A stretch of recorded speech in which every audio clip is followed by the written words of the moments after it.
Hello, what's up? I'm Brian here doing another video for you guys, and this time Hasbro Pulse hosted a Fan First Friday where they revealed a whole bunch of Transformers toys, and some weren't technically revealed because we already knew about them, but I guess revealed for Hasbro, and some that weren't technically even that, but we'll talk about that later on. Before we discuss that, I want to bring up that there's an image going around of the Earthrise Dirge. It is mistransformed. You can see that the arm is just tucked in or somewhere. But it looks pretty good. I imagine that this is going to be remolded, considering that the wings are at the legs, which is not really traditional for Seekers. So I imagine that Ramjet is going to look very similar to this, and yeah, it looks pretty good. I like the blue and black, but I'm not going to discuss much about that. Let's go ahead and move on to the Fan First Friday stuff. So the first thing I want to bring up is the red figures. They talked about this, and most of them we had already seen. In fact, before the Fan First Friday thing, which, by the way, I'm going to slur every time I say that, because I want to say fan vote, I believe that there were images of Soundwave floating around anyways, but let's take a look at it. It looks pretty good. You know, I love the classic G1 design of Soundwave. They had mentioned, you know, the Transformers Prime and I think Beast Wars stuff that would come out in the future, but they're not ready to show it just yet. But I think the Soundwave looks pretty decent. They've mentioned that this is made to be highly articulated figures without the kibble, which is exactly what I speculated upon. And it's got a little laser beak that goes into the chest, but you could see that the chest is pretty big for that laser beak. I wish it just came in the robot mode and you could just, you know, have it standing on the chest so that you could just place it on the arm if you want that display option. But it's a nice little piece. It's just so small looking. It's like plugging the Siege laser beak in the Masterpiece Soundwave. It's just something about it looks off. But overall, the design is proper for Soundwave, and I like what they're doing with it. It comes with a couple of accessories, and you could also attach the backpack, which is kind of strange. I'm not entirely sure why you would want to do that, but the option is there. And it looks pretty menacing, so I do like that. The next thing I want to take a look at is Blaster. I'm just going to quickly mention this. So people are disappointed because we were supposed to get, you know, brand new reveals, and this doesn't feel like a reveal because it's just a reissue. I believe they also said that this was the first time we've seen Blaster reissued in a long time, since the 80s or something around that, and it's not, but I'm not going to go into the specifics on that. But anyways, you're going to get a Blaster. It doesn't seem like he's going to come with any cassettes. I don't think the original one came with a cassette. I believe you had to get those in the multi-pack, so maybe this is also confirmation that we're going to get more cassettes in the line of Soundwave and whatnot. So I guess we'll just have to wait and see, but hopefully this is confirmation that we're also going to get a Generations version, because, you know, we had the reissue Astro Train, and then all of a sudden, oh, you're also getting an Earthrise and Siege Astro Train, so it could hint on that. I don't know. I'm not going to go into the specifics because you can definitely argue with that, but I'm just saying it's entirely possible. But Blaster is cool anyways, so I don't necessarily mind this. I just feel like if they're going to go for reveals, yes, this is a reveal of a newly released figure, but it's not really a new figure. The next thing I want to discuss is the dead Optimus Prime. And I'm just going to brush over this quickly because there's already reviews of it. Prime vs. Prime is one of the people that have already reviewed this. So there's not much to really discuss here. It looks pretty good. I like the scratched up, beat up head. The accessories are fine, but the majority of it is just a repaint of the original Optimus Prime. And I don't necessarily mind that. They've also mentioned that this probably has something to do with the story that they're going in. I don't imagine that the Optimus Prime we've been seeing is going to be dead, but anything could happen. This is listed as an alternate universe Optimus Prime, so maybe Unicron might have come from this universe, and maybe he won, or maybe he's going to another universe. I'm not entirely sure, I'm just speculating here. The Optimus Prime looks decent, and that's pretty much all I could say about it. Anyways, the next figure is kind of a surprise. I mean, we did know about it. We did see an image, but we weren't sure if it was just a custom or if it was going to be a real figure. And this is the Sentir Eon Droid. Now, what it comes with is a big surprise, which I'll discuss later on, but basically this is going to be a gray version of the Brunt figure. And when I talked about this before, people were confused, even though I pretty much explained what it was. Brunt is inspired by the Centurion Droid. That's what his design is based off of. So they're going the other way around, and using that Brunt mold, they're bringing us that Centurion Droid. So I think that's kind of clever. Anyways, it's mostly gray, which a lot of people would have preferred green because in the original Generation 1 cartoon, the Centurion Droid was green, but I don't necessarily mind this because it does feel like a droid. So yeah, I think it looks pretty good. And also a good thing about this is when you separate it for the weapon mode, you could pretty much use this for any figure out there and it wouldn't look strange.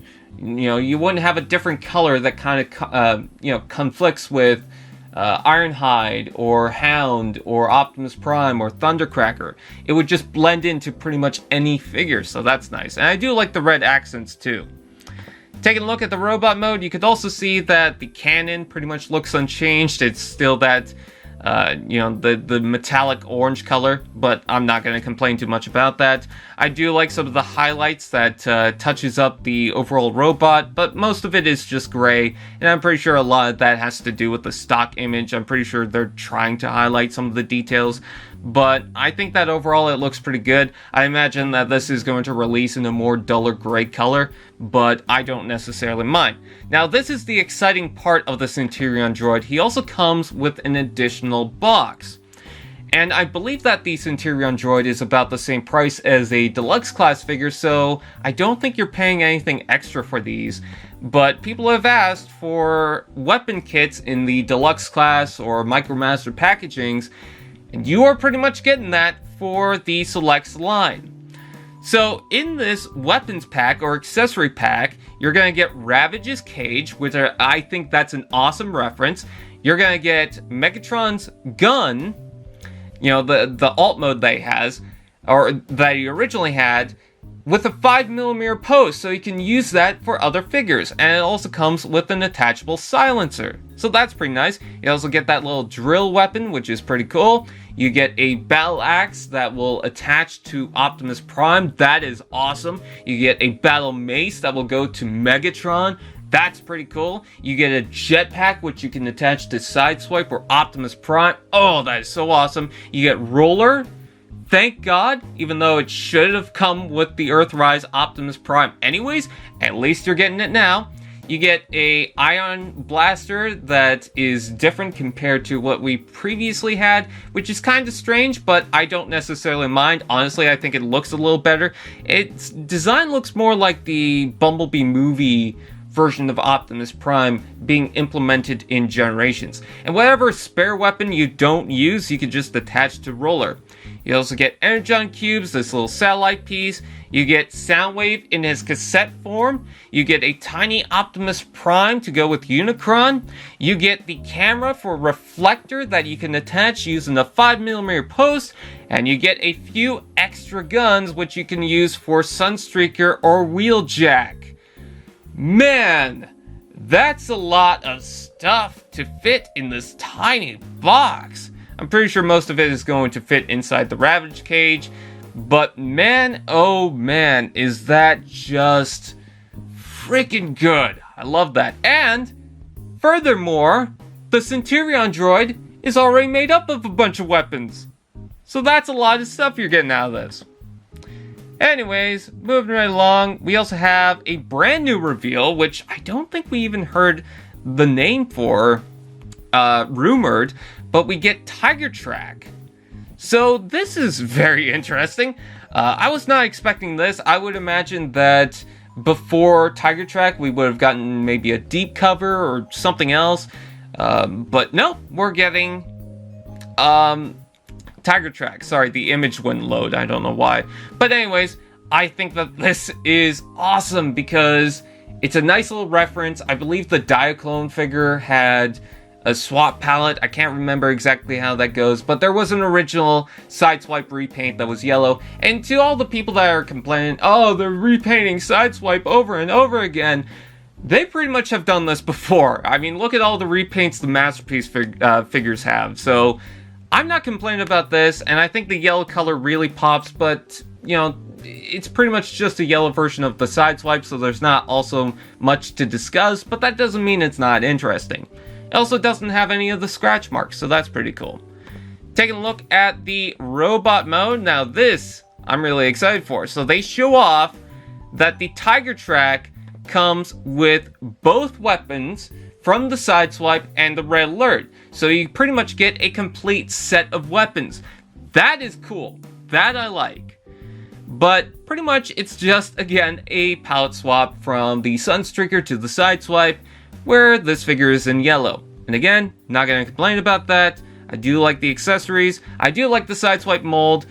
So, you know, I'm fine with it. You also do get red kneecaps, if that's interesting. And then last but not least for these reveals is Rotor Storm. So I had speculated when the name was rumored that this was just going to be a repaint of the Spinister, and that seems to be the case, but you get a ton of different colors out of this. You get the silver, you get the red, you get that cyan, you get the teal, you get that gold, you get the kind of pinkish color. So, very G2, I gotta say, and I think that this really works for Rotor Storm. The helicopter mode looks pretty cool. I love the colors for the weapons. I think that that is pretty awesome. And, you know, I love the Spinister mold as is, so I'm already on board with this. But taking a look at the robot mode, oh, that looks really good. I love the blue on the head, the pink on the chest, the silver, the transparent kind of pinkish color in the legs look very nice. I imagine that the gold is going to look more like a mustardy color, but I don't necessarily mind. Oh, God, I really like how this came out, and, I was kind of worried about it, but I think they did a pretty good job. I also do like the fact that the chest kind of simulates that cockpit, because in the original Rotor Storm, that's what it was. But yeah, I really don't mind this, especially considering, again, it's a Spinister repaint, and I'm on board with that already. So with that out of the way, that is pretty much it. What do you guys think? Please comment below, let me know. Please like, comment, share, subscribe, and all those fun doodads. And I'll see you guys next time.